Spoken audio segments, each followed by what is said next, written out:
Okay guys, we're going to go through the steps of making an object cell from the cast acrylic tube.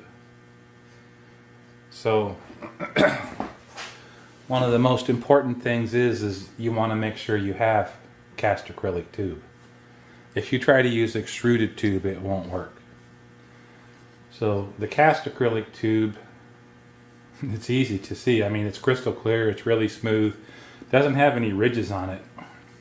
If you get some that's been extruded, then it'll have ridge lines going down, and it just won't look nearly as nice as this. It's gummy and it's loaded with stress, so that's why we use cast acrylic tube. Now this is 3/16 wall thickness. This is 2 3/8 with a 3/16 wall thickness. And if you measured around it with here, you'd see it's not exactly the same. I believe when they make this, they put the acrylic in a mold and they spin it, but I'm not 100% sure on that. But the end result with the cast acrylic tube is it can be thin on one side and heavier on the other. The other thing is it'll run, the tolerances on it will run high and low. So many years ago I was making 1 3/4 inch object cells. I made parts that took a 1 3/4 inch object cell. I ordered in a whole bunch of cast acrylic tubing, and it was 15 thousandths over 1 3/4, which that didn't work. So the next time I get some, it's 5 thousandths under 1 3/4. So it's not exact to the dimensions that they give you. There's a plus and minus there that you need to allow for. So once you got your tube, all we got to do is just slice off a piece that, a little bit thicker than we want the object cell to be.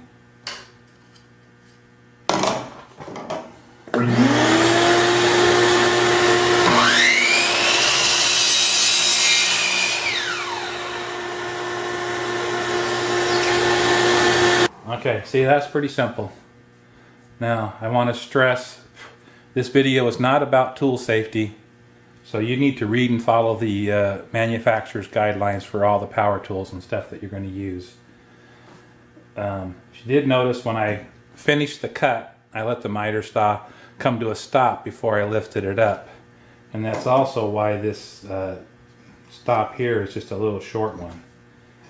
If you make a cut through this and then pick it up before it stops, it'll grab this and shatter it and go flying everywhere. It's really not cool. So you want to let it come to a complete stop down at the bottom. Simple as that. We've got the main body for our object cells. Okay guys, after you have cut your discs out, so here's the low-tech way to prepare this for the laminating that's going to go onto it. Just with a piece of 150 grit aluminum oxide paper on a flat surface. This is a piece of granite from my neighbor's countertop. You can literally just put it on there.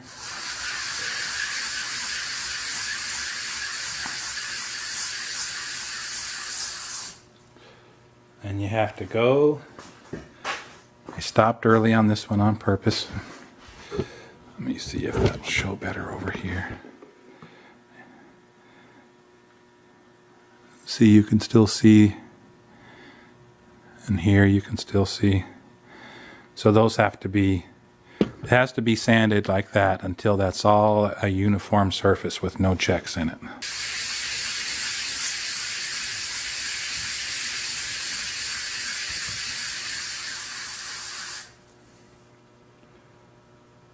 So there it is there. So you can see that if you're going to make a whole bunch, that would get rather tedious, but if you're just making 1 or 2, it's really not that bad. Once the paper gets some of the dust on it, just keep it off.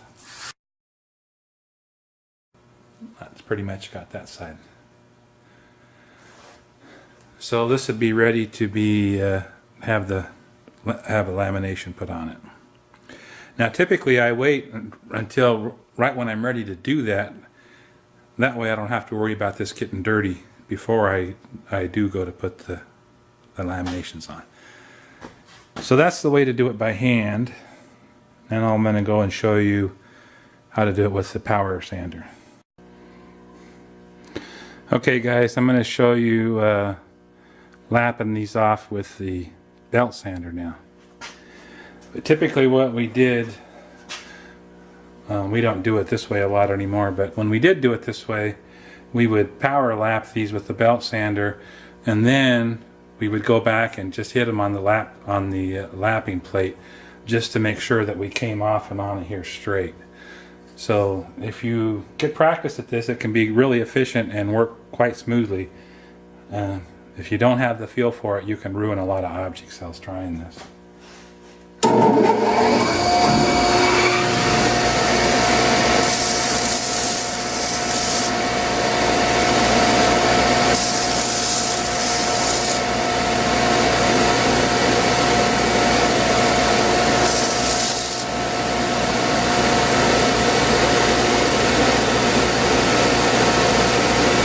So you can see how quickly that went, but like I said, I would bring those back over to the lapping plate after they've been on the power sander. I'd bring them back over here and just give them a short lap like that to make sure that I had got it like I wanted it. See, like that one has a little bit right there.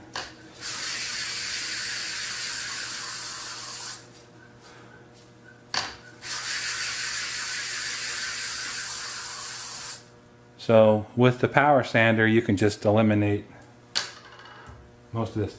To be quite honest, when you get good with the power sander, you can eliminate this altogether, but it takes a lot of practice because you have to come touch on and touch off straight. And I can hear somebody thinking, why don't you use the table? Well, when you go to use the table, it impinges you down there to where you can't. It makes a tendency for when you want to come away for you to tip like that. So you touch the belt like that, and when you try to slide that on the table, you pull it like that, and then you take off too much down here. So that floating action is what always worked the best for me. And then a hand used about just like that, be 5 strokes hand lapping it. That one's still got a little bit. And there, it's done.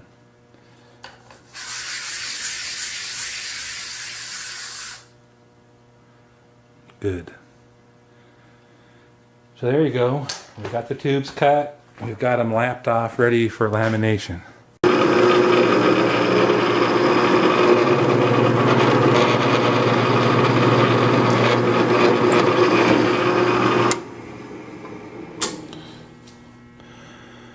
Now, these are ready to be tapped. And this is the system that I use with the shoulder, with the modified screw, which I'll have that there and be able to show you that.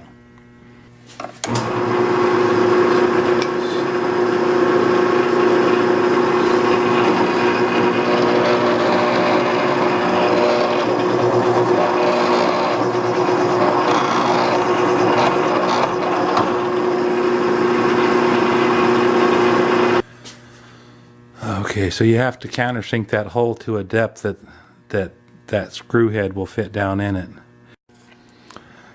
Okay guys, we're going to use this little hand tap with a 440 tapered tap in it to cut the threads in this object cell. So you're doing it by hand, you just have to hold it straight, put some gentle pressure on it, screw it in.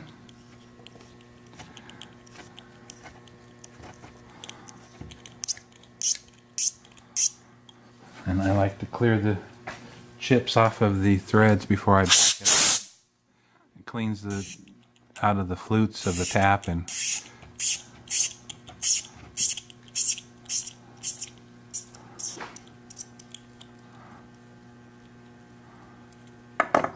so there you go. Now let's do one of the ones with the, this is just the straight hole that we're going to use the set screw in. So with the tapered tap, it'll just drop right in the hole, and you apply gentle pressure as you turn it. You don't want to wobble it around. You want to hold it steady and straight into the hole. And you can just turn it right in there.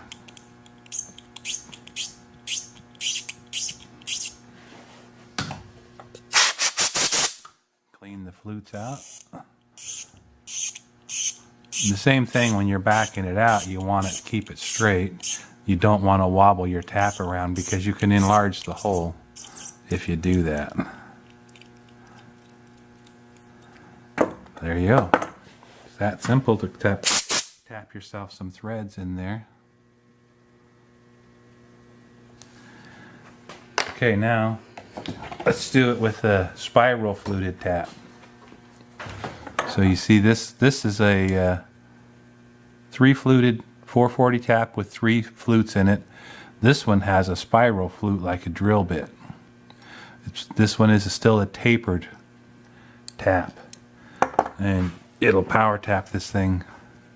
So start it in there and done. So the spiral flutes in that tap help to pull the chips up out of it. So I'm going to back it up. Done. So let's do another one with the drill. So with the drill, you can't pull the trigger. You got to use a variable speed drill. So I'm just pulling the trigger a little bit. Just get it in the hole, line it up straight, gentle pressure. You see the material come shooting up out those flutes. Clean it out. Done. Here it is, a little bit farther away. Slow motion.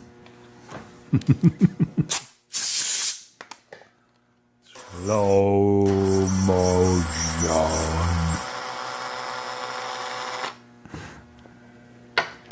Here it is in real time.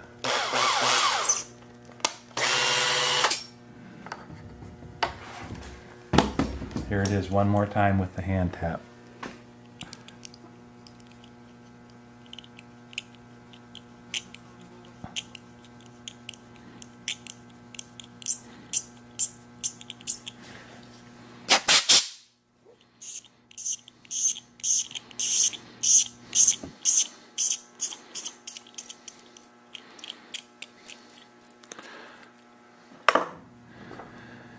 Okay, now let's see. Here's one of our little 440 off the shelf 440 flathead screw, a 1/4 inch 440 stainless steel flathead screw. So see, that screws right in there. Okay guys, we're all tapped out here. The back being laminated onto the body.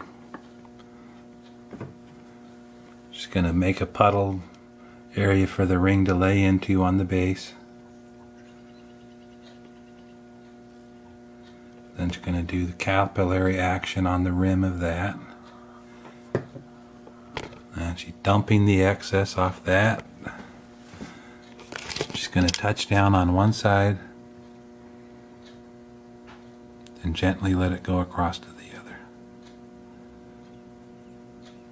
And then when she swirls that like that, it's floating on there.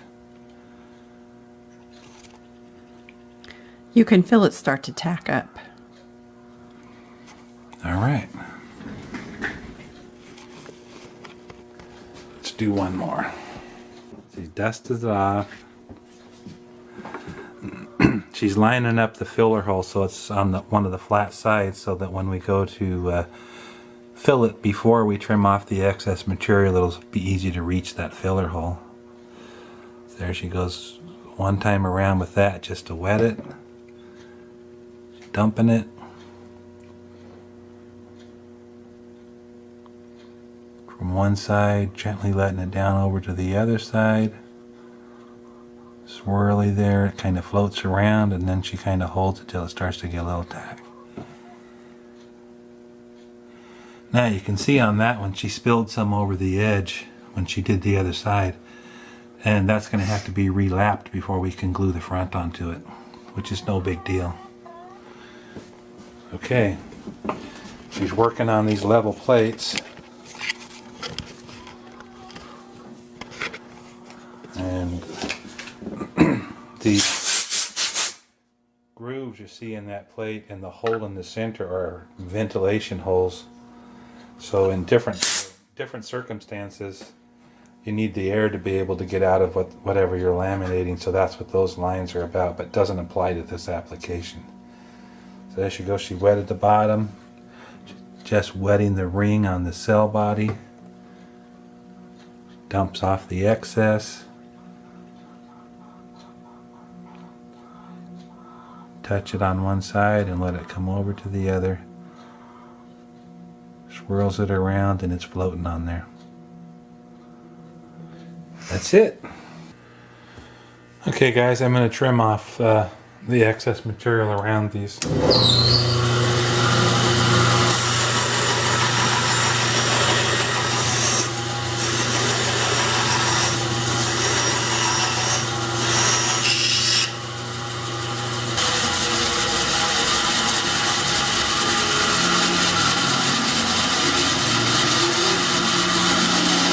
Okay, I'm going to use a flush trim router in the router table here and flush that edge up with the edge of the object cell.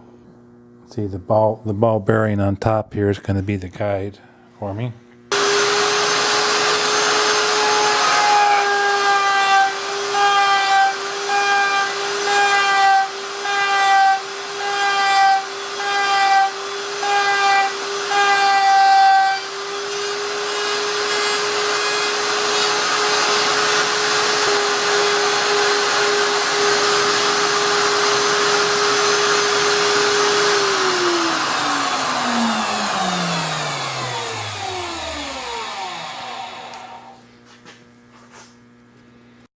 We're getting ready to glue the top on these object cells.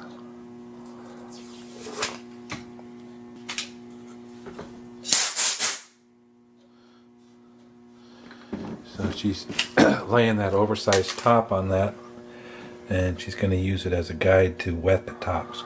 And then she's just going to set that aside. If you notice, she's got all the pieces pushed to the center away from the edge of the cell to try to keep them from getting stuck to the cell from glue running down. Then you see she just touches on this side and gently lets it down to the other. Then she kind of holds up on that and does the swirl around to spread the glue and gently lets it rest.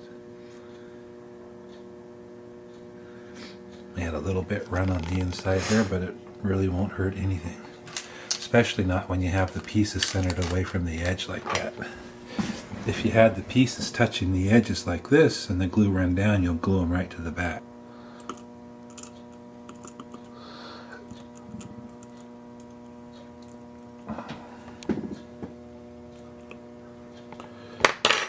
So, see there, she's got most of them so they're not touching out at the edge.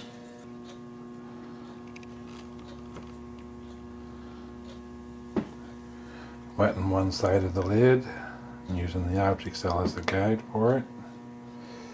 Sets that over here to rest a second. She uses capillary action to wet that edge. She dumps the excess off of that. Touches it on this side, gently lets it down. It should feel like it's floating. That's the ticket. Okay guys, we're going to fill the object cells up. So first thing she's going to do is put some of the silicone sealant down on a work pad. And then checking the object cell to make sure there's no pieces stuck in the back of it. Goes into this clamping fixture, and the plunger's putting pressure on the front window, pushing it in. She's going to fill it up while it's held like that.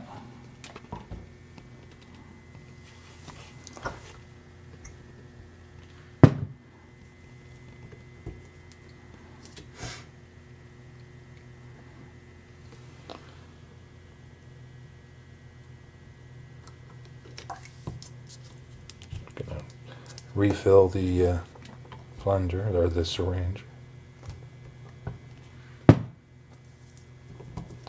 So when you pull the syringe out, you want it to be in a position so that you can pull up on the syringe, or that's enough.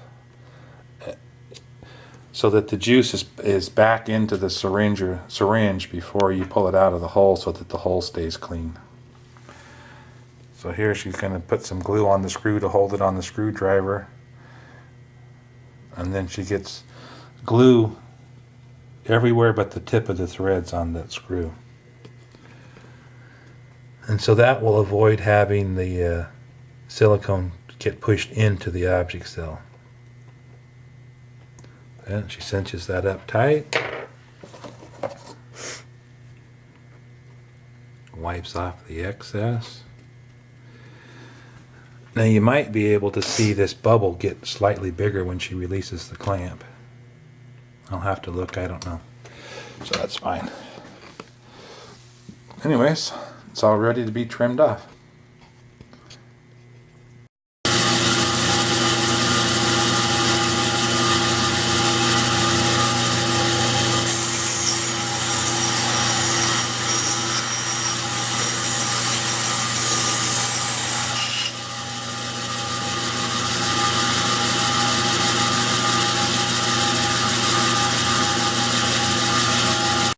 Okay guys, now we're going to take the sharp corners off these object cells. So I got a 45-degree beveling bit in there with the ball bearing guide on it.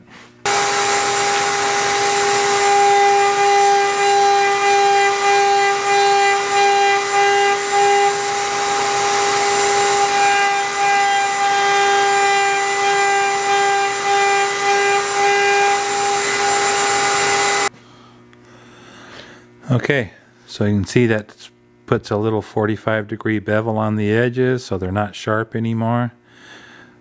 If you have enough material, you can do other edge treatments. You could put a radius on this or whatever you choose. Okay guys, I'm just going to polish 2 of these without sanding them. And it's very doable, but you'll be able to see the router marks in these edges. If you have the ability or some way to spin the object cells like this lathe, you can sand them and get rid of all those marks real easily. So let me demonstrate that. I'm just going to sand them with 320 aluminum oxide paper and then wet sand them with 600.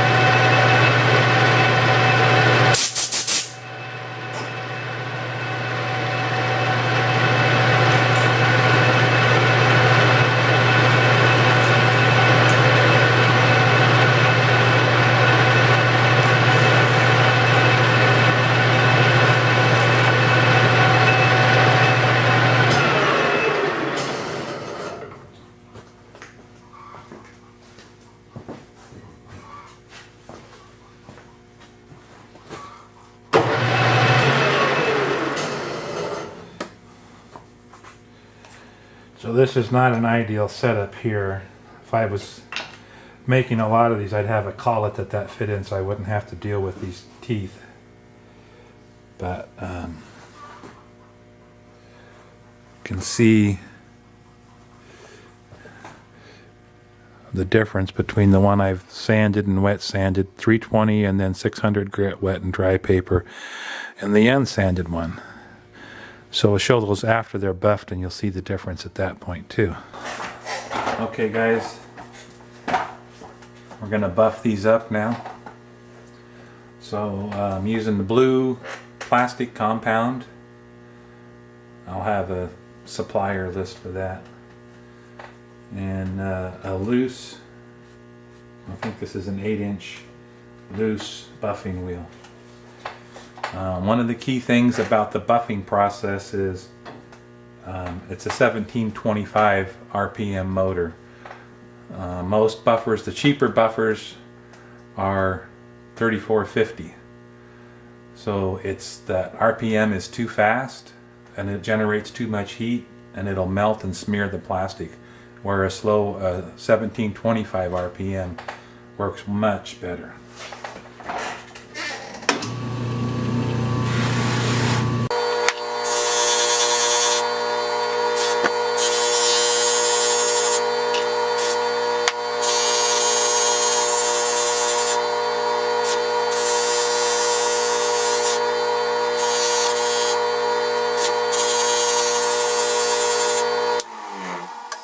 Looks pretty good, but you can see the ripples and stuff from the router cuts in there.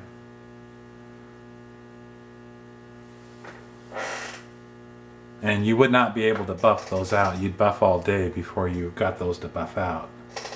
But anyway, that's a very acceptable as it is. Okay guys, now I'm going to buff one that I wet sanded. So there's the wet sanded 320 and then 600 grit wet dry paper.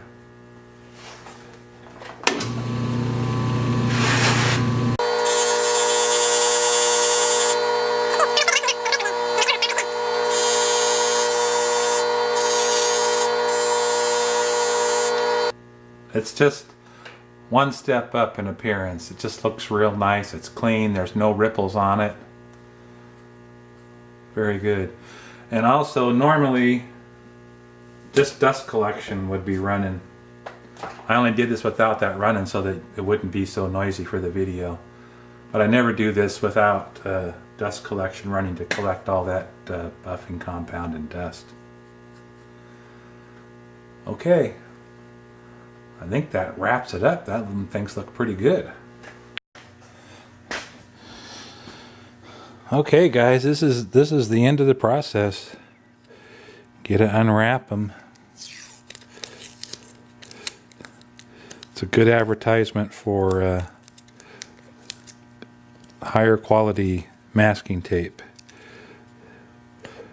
So I never buy the cheap masking tape. When you get some residue on there like that from the tape, if you go back with the tape like that, you can pull it right off usually. That.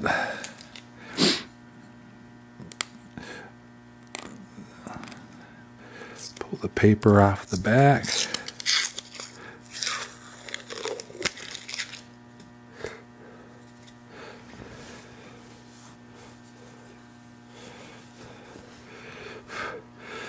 So this is one that we did, and we didn't polish, we didn't wet sand. I didn't wet sand and polish that. I just polished it right off of the router. So you can kind of see those little facets from the router cuts on there. This is one I did, and I went back and I sanded and I wet sanded and then polished it.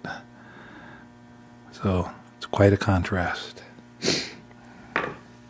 Super smooth, nice, gliding, fluid-filled object cell. Okie dokie. I'll zoom in for a glamour shot.